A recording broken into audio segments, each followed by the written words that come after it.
Welcome to Regenerative Wisdom, your go-to source for mastering advanced regenerative agriculture practices. In this podcast series, we explore expert insights straight from the Stockman Grass Farmer magazine to help you enhance your farm's productivity, profitability, and ecological health. Each episode dives deep into crucial topics like soil regeneration, rotational grazing, and ecosystem-based solutions.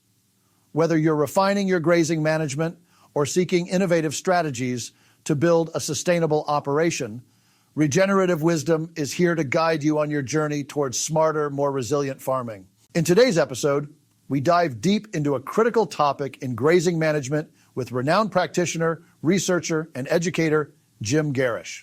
We'll explore why the commonly accepted guideline of take half, leave half may not be the best strategy in all grazing situations. Jim shares insights from his extensive experience, beginning with his time at the University of Missouri Forage Systems Research Center, where he initially supported the take half, leave half approach. Over the years, however, Jim has found that this rule might not always lead to optimal outcomes depending on the environment and grazing system.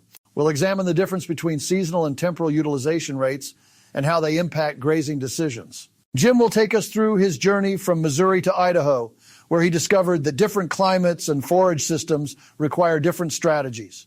You'll learn why more aggressive grazing can work under certain conditions, while in other contexts, it can lead to overgrazing and long recovery times. Stay tuned as we unpack these powerful insights and share actionable advice to transform your farm. Be sure to check out the show notes to learn more about Jim Gerrish's work and resources available on management-intensive grazing. Let's get started. Why Take Half, Leave Half is not a universal rule by Jim Gerrish, May, Idaho. I've long been known as a take half, leave half proponent. Years ago, I thought that was a pretty good general guideline for grazing management. As the years have passed, I have found myself more and more having to explain why in this, that, or some other situation, take half, leave half may not be the optimal grazing utilization target. Before I can continue this topic, we need to be clear in our understanding that there are two ways we use the term utilization in grazing conversations. We have seasonal utilization rate, which is what percent of the forage produced annually is actually consumed by our livestock. More commonly, people think in terms of the degree of utilization within a single grazing period. This is commonly referred to as temporal utilization rate in grazing literature. Temporal utilization rate is the percent of standing forage that is utilized in a single grazing event. In many rangeland environments, a pasture is only grazed once a year. In that case, seasonal and temporal utilization rates are the same thing. In a productive pasture environment with multiple grazing events each year, then seasonal and temporal utilization rate are very different concepts and numbers. In the remainder of this column, when I speak of take half, leave half, it is as temporal utilization rate. My academic research career at the University of Missouri Forage Systems Research Center ended over 20 years ago. One of the last studies I was involved with was something we called the diversity study. In this study, we evaluated 16 pasture mixtures ranging in complexity from 1 to 8 seeded perennial species in the mix. I know that's not very complex by today's standards, but this was a study we seeded back in 1995. This study was done using 50 feet by 50 feet grazing plots. They were typically grazed at 100,000 pounds per acre stock density for 6 to 7 hours. The objective was to begin grazing when the plot had 3,400 to 3,600 pounds of forage biomass and remove 50% of the forage, i.e., take half, leave half.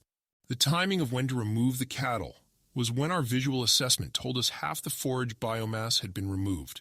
As you might guess, sometimes we took a little more and sometimes we took a little less, because no one's grazing eye is ever perfect. After the cattle were removed, we clipped and weighed the residual forage to calculate the actual measured utilization rate. We had completed 5 years of data collection when I left FSRC in 2003. Summarizing all the grazing events of that study, which was about 1,600 plots grazed over the 5-year period, the average temporal, grazing period, utilization rate, based on before and after clipping, was 42%. In other words, our eye tended to remove the cattle before we had actually achieved take half, leave half. Overall, I was pleased with pasture performance in that study. That made me think that perhaps 50% was overutilization. We moved to Idaho in 2004, and I started working with irrigated pastures rather than relying on natural rainfall. It didn't take me very long to figure out that I could push pastures a little harder under a center pivot than I would have done back in Missouri with variable natural rainfall. For comparison's sake, the species composition of our irrigated Idaho pastures is very similar to the cool season components we had in Missouri.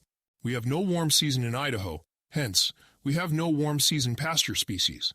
As a few more years went by in Idaho, I found myself routinely harvesting 55 to 60% of the standing forage, and then 60 to 65% and occasionally 70% in a single grazing event during the growing season.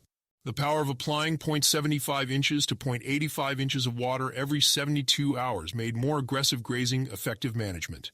I was beginning to learn that take half, leave half was not a universal truth. At the same time, I also got to start working with rangeland in a 7 to 8 inch annual precipitation zone. My client base was growing with many ranches in arid to semi-arid environments. Before moving west, I had assumed take half, leave half was an appropriate management strategy for all rangeland. Through a combination of observation and calculations, I soon arrived at the conclusion that take half, leave half was overly aggressive grazing for much of the West. One of my common services in the consulting business is making carrying capacity plans for grazing properties all across the country. I quickly learned that in a production environment where the total biomass production for the entire year was only 600 pounds per acre, 50% utilization was terribly severe grazing and would require a couple of years of recovery time. A more realistic utilization target would be about 20%. In this kind of environment, what you leave behind is much more important than what you take. We developed a sliding scale of utilization targets based on the precipitation regime and the expected total biomass production. We do not even consider going to 50% utilization until the annual forage production is above 2,000 pounds per acre. Thus far, we have only considered the ramifications of take half, leave half on the plant community of the pasture. There is another very key piece of the grazing business where degree of utilization has bearing on the outcome. That is animal performance. There is a strong relationship between degree of utilization and individual animal performance. This means that we not only need to weigh the impact of our severity of use with pasture plant performance, but we must also recognize and weigh the impact of severity of grazing on individual animal performance. To further complicate the matter, there is also a relationship between the length of time over which we accomplish the target degree of utilization and individual performance. Jim Gerrish is a practitioner, researcher, and educator in the realm of grazing management on pasture and range. You can learn more about implementation of and tools for management intensive grazing at www.americangrazinglands.com. His books are available from the SGF bookshelf.